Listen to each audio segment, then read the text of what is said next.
In the name of the Father, of the Son, and the Holy Spirit. Amen. Prayer to Santo Niño. O miraculous Santo Niño, we come before your sacred image, moved by love and by hope. We beseech you to look mercifully into my troubled heart. Let your tender love alleviate our sufferings. Take from us, if it be your will, all afflictions, and never let us surrender to despair. Grant us, Senior Santo Niño, the special grace we ask from you today. In all humility and with a loving trust, and for the sake of your sacred infancy, hear always our prayers.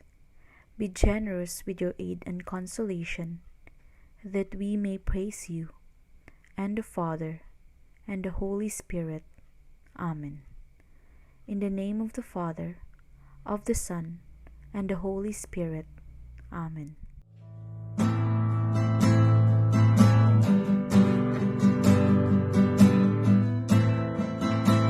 Sing hallelujah to the Lord, and sing hallelujah to the Lord,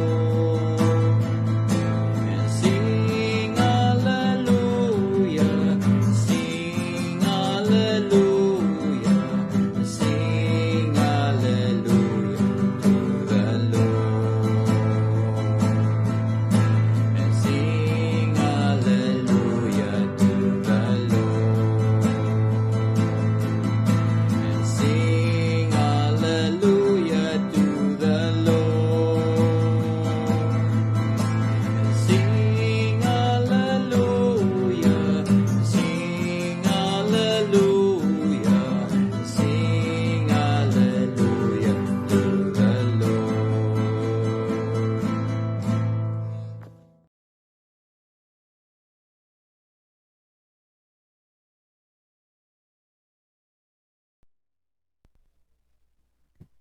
Ang mabuting balita ng Panginoon ayon kay San Marcos, Kapitulo 10, versikulo 13 hanggang 16. Papuri sa iyo, Panginoon.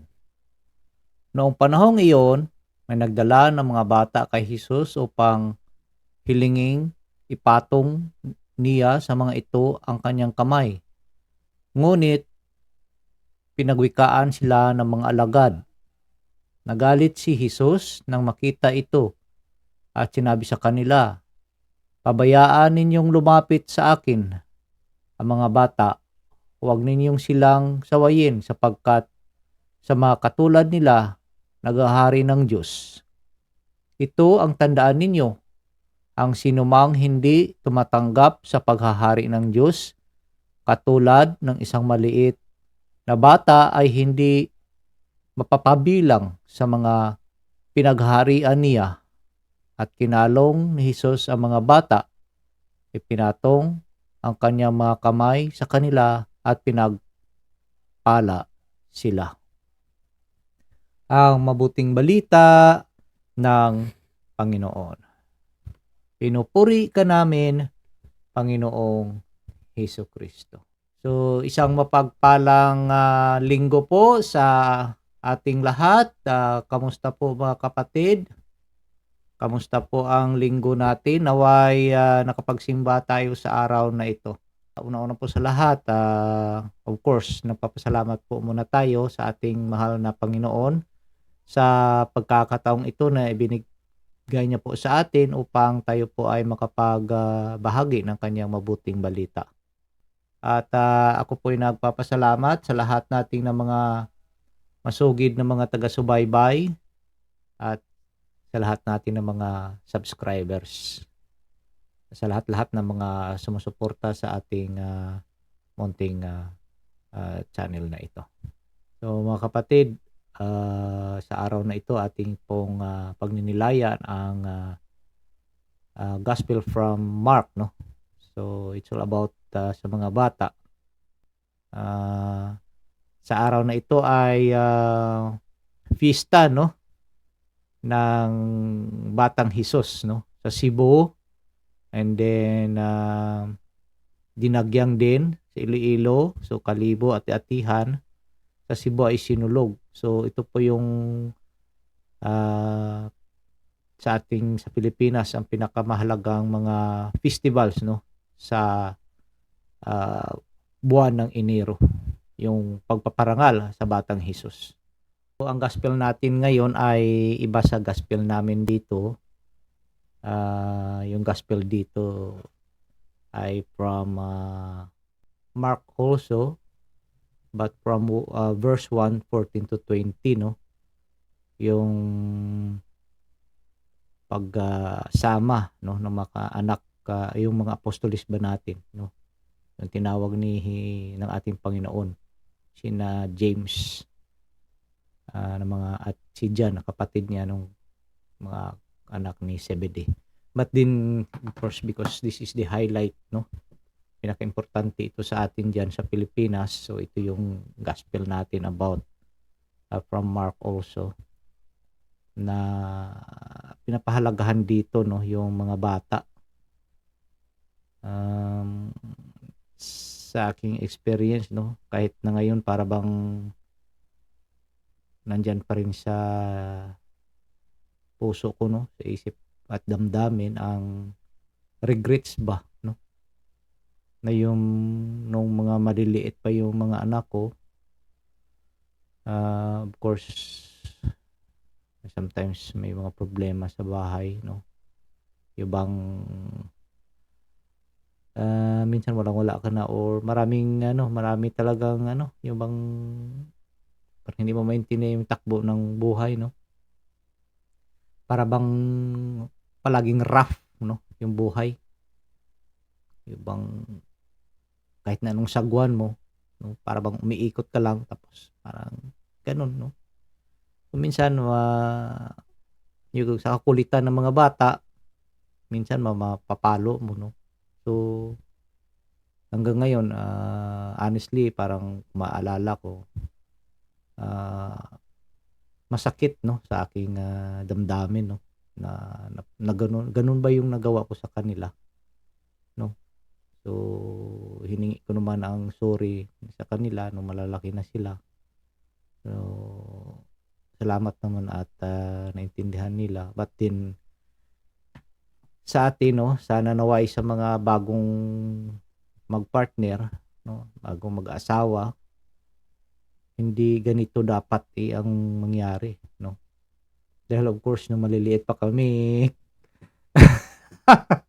ayaw ko lang yung bang kung hindi yung talagang yung nanay namin ay sumalangit naman yung nanay ko, may yung bang nire-ready na yung dulo ng yung ng bayabas, yung pinakamaliit, yan naku ang sakit.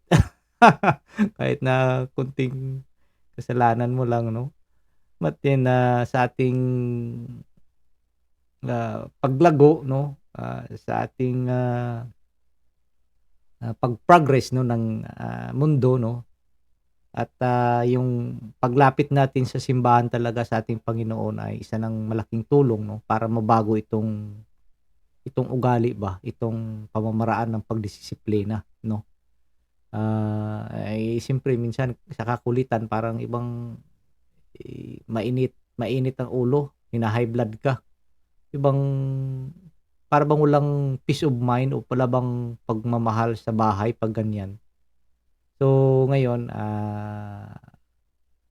kung ano kakulangan, no, sa mga bata, well, pinupuno natin yan, but din hindi mo na maibalik yan. So sa mga bagong tatay, sa mga bagong nanay, I know my son is already also son, may apo na ako, so dapat yung mga ganong mga bagay hindi mai-apply, no, repeatedly, no, sa mga generations. Dahil dito sa ating ebanghelyo, pinapahalagahan ng ating Panginoon ang mga bata, no. Ano bang sabi niya dito? Dahil yung mga alagad niya ay sinaway, no, ayaw bang papalapitin, no, Nung sabi niya dito, pabayaan ninyong lumapit sa akin ang mga bata. Huwag ninyo silang sawayin sapagkat sa mga katulad nila naghahari ng Diyos. So, tandaan ninyo, ang sinumang hindi tumatanggap sa paghari ng Diyos tulad ng isang maliliit na bata ay hindi mapapabilang sa mga pinaghaharian niya. So, mga kapatid,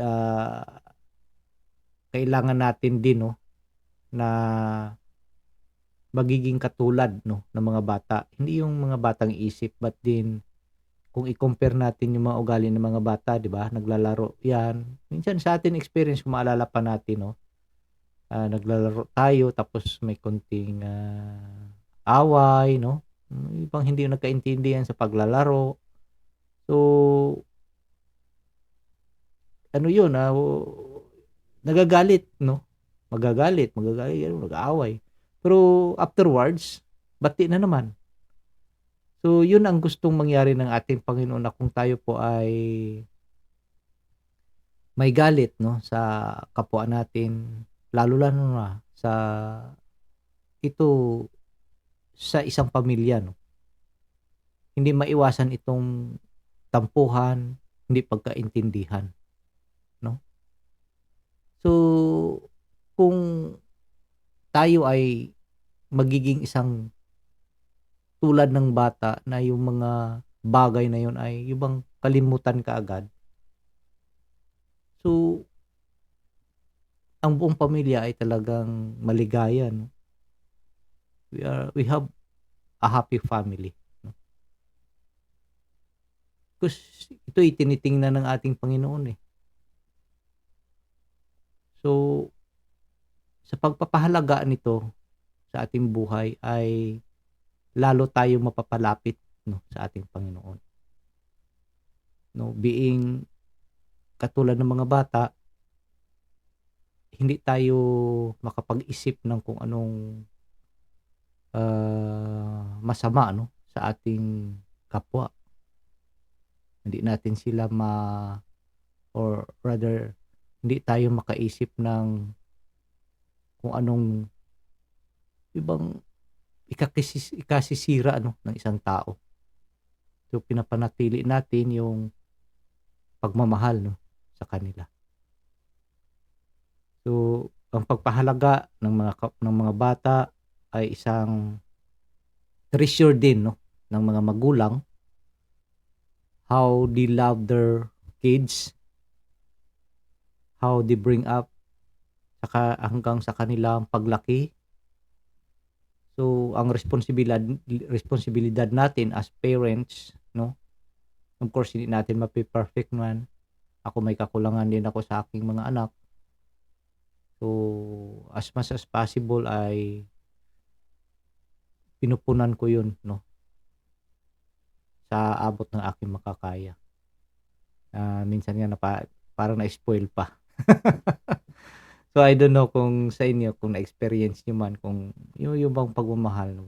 At saka mga bata naman, no, porque yung bang parang naramdaman mo na i-spoil ka ng parents mo, wag naman sanang iabusuhin, ano, na yung bang para pagtrato mo sa magulang mo, sa nanay mo, sa tatay mo ay parang katulong na, no. Hindi naman gano'n, no. Yung bang parang pagdating mo, ay walang luto. Bakit hindi ito nalabhan? Oh, di ba? Ay ganun, eh. Minsan may mga ganong pangyayari sa magpamilya, no. Ano ba yung hindi mo ba tiningnan yung pagod, hirap ng iyong magulang? And then nung nandoon ka na sa sitwasyon mo ngayon, professional ka na, tapos of course may income ka na, nanay mo ngayon, yung tatay mo wala ng income dahil matanda na, ay kontratuhin mo parang katulong, no. Yung ibang wala ng pagmamahal, hindi mo iniisip, hindi mo inintindi yung hirap nila, no.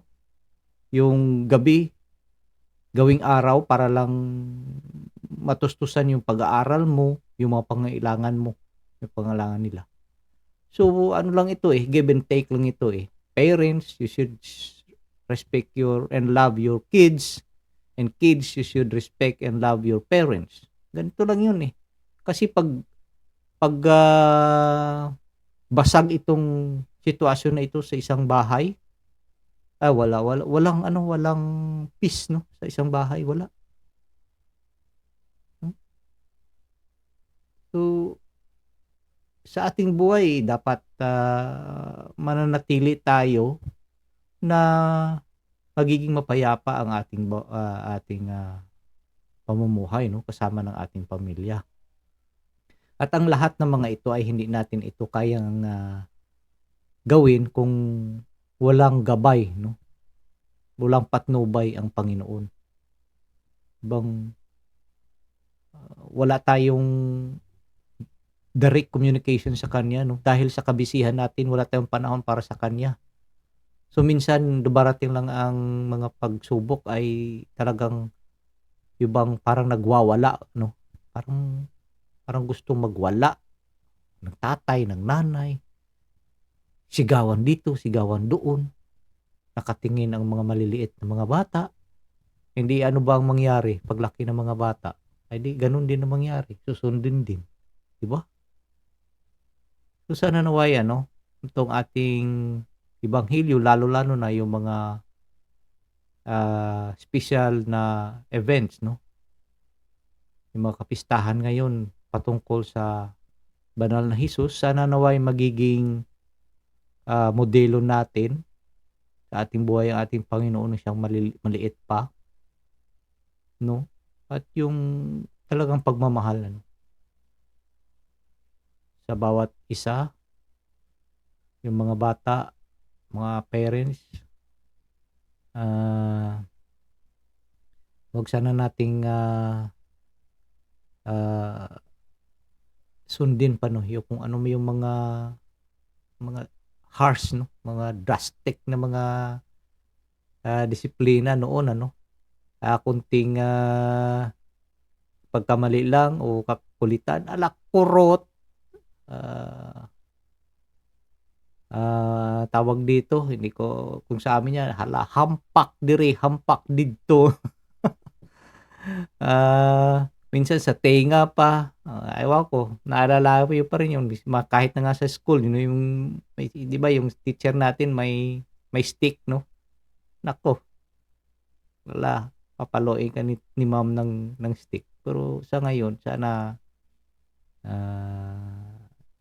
yung mga bata ay pahalagan din natin. But minsan yung mga bata na influence din lalo-lalo na ngayon. Maraming gadgets na, mayroong bagay na pwede na silang ma-influence ng hindi mo na masaway, no? So, problema din. So, dito, ito agawan ito ng kaluluwa ng mga bata na nanaliling sa mga masasama dahil ang demonyo ay nagpapapil dito Agawan ito ng kaluluwa. So tayo naman mga parents na aware tayo dito, wag nating pabayaan na maagaw yung anak natin ng kalaban. Palagian nating idulog, no? Ilapit sa Panginoon. Huwag tayong humiwalay. Kailangan natin, no, kahit anong busy natin sa ating trabaho, sa ating magawain araw-araw, doon tayo kumapit sa ating Panginoon. Huwag natin siyang kalimutan, araw-araw may pag-usap tayo sa Kanya para mabigyan tayo ng lakas, no? Para sagupain itong kalaban natin sa mundo. Marami ito, malakas, talagang malakas. Malakas ito. Pag pinababayaan mo rin ng anak mo, wala. Buti na lang yung anak ko, no, nung high school, nalulong sa computer, sa laro, hanggang nag-college, hanggang matutong uminom. Pupunta lang sa inuman. Pero hindi ako nagkulang ng paalala, no? Minsan nga, Lunes pa lang wala ng allowance dahil na gastos na sa Pero ngayon, pasalamat ako na nakagraduate din ang anak ko. So, palagi ko siyang ina-advisean na dapat ganito. At minsan, kabataan, pagtungtong ng 16, 18 hanggang kahit na nga nasa 25 na matigas matigas ang ulo niya, hindi mo maano yan dahil ibang maraming nababasa na dapat ganito, ganyan, yung alam nila ganito, ganyan. Hindi na sila makikinig but then later on na-realize din nila na may pagkakamali din. So, ano lang yun hindi natin makukuha yun sa drastic na pamamaraan. Panalangin, no? Pagdulog. At sikapin natin mga parents ng mga anak natin mula nung maliit pa. Sikapin natin talagang pursigihin natin na ilapit sila, no, sa Panginoon. Matuto silang magdasal, magpasalamat sa Diyos, lalo na magsimba, at i-catechize natin sila na mahalaga yung pagkukumpisal, pag-receive ng Eucharist, no? Pagbasa ng Bible, no? Naalala ko tuloy yung sermon kanina ni Deacon na nakalimutan ko yung pangalan but he is a Vietnamese, no? Dahil tinanong daw siya ng kanyang sponsor, no? Kung ano daw ang meaning ng Bible.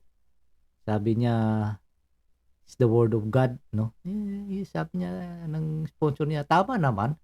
But I have a meaning for the Bible, no? Sabi niya, Bible, B, buy, I, insurance, B, before, L, life, A, ends. So, yun. May insurance ba tayo sa Panginoon, no? Na may pag namatay tayo. So, use the word Bible. Buy insurance before life ends, no? Or before leaving earth, no? Pwede rin, no? Buy insurance before leaving earth. So, napakaganda din. So, mga kapatid, so yun na po mga kapatid. So, sa araw na ito, sa mga nagdidiriwang ng sinulog sa Cebu, dinagyang sa Iloilo, ati-atihan sa Kalibo, at kung saang partis man ng mundo, no, o ng Pilipinas na si-celebrate ng pagpapahalaga, no, o kapistahan ng ating Panginoong Hesus, ang banal na bata. So sana naway maging mapayapa ang pagdiriwang at hindi lang sana tayo diyan, ano, sa ganyang aspeto ng ating pamimintuho or ating pagmamahal sa ating Panginoon, but gumawa rin tayo, no, ng kabutihan para or kabutihan sa ating kapwa, no, para lalong magiging meaningful yung celebrate natin ng kanyang kapistahan. So maraming salamat at muli na po napapasalamat kay Sis Flor sa kanyang panunood sa aking may bahay, no, ni Marichel. Maraming salamat at sa lahat ng mga nanonood sa atin ngayon, sumusubaybay, marami pong salamat. Yun lang po at marami pong salamat. Sana naway ang Panginoon ay gagabay sa atin sa ating araw-araw na pamumuhay at wag lang po nating kalimutan na kumapit lang po sa patalim ang salita ng ating Panginoong Hesukristo. Maraming salamat at God bless us all. Pete Senior. So manalangin po tayo. Sa ngalan ng Ama, ng Anak, ng Diyos, Espiritu Santo. Amen. Spirit of wisdom and understanding, enlighten our minds to perceive the mysteries of the universe in relation to eternity. Spirit of right judgment and courage, guide us and make us firm in our baptismal decision to follow Jesus' way of love. Spirit of knowledge and reverence, help us to see the lasting value of justice and mercy in our everyday dealings with one another. May we respect life as we work to solve problems of family and nation, economy and ecology. Spirit of God, spark our faith, hope, and love into new action each day. Fill our lives with wonder and awe by your presence, which penetrates all creation. Amen. Sa ngalan ng Ama, ng Anak, ng Diyos, Espiritu Santo. Amen.